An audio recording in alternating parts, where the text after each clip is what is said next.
Okay, so this is going to be how you put a home page or the front page on your Canvas course, one that you make. And just be aware my kids are watching Peppa Pig in the background, so you might end up hearing that.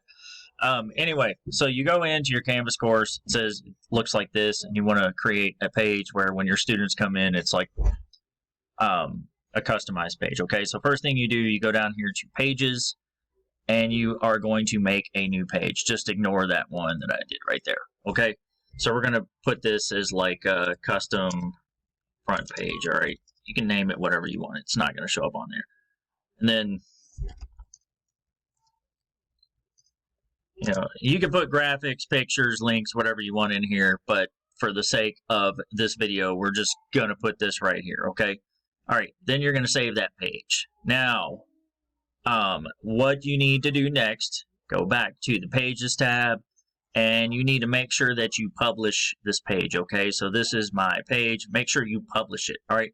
Next thing you're going to do is go to these three dots and click Use as Front Page. It's going to flip there. Now, for some reason, I don't know why, after that, you still have to do this. You go to Home. It still says that. And you go over here and you go Choose Home Page, all right? Now, right here, where it says Pages, Front Page, Custom Front Page, remember that's the one I put on there. You click Save, and that should be it, okay? So now when they come into the course, say they click Home, you see it right there. This is my welcome page, okay? So that is the quick and easy way. That is how you make your custom home page for Canvas course. If you have any questions, let me know.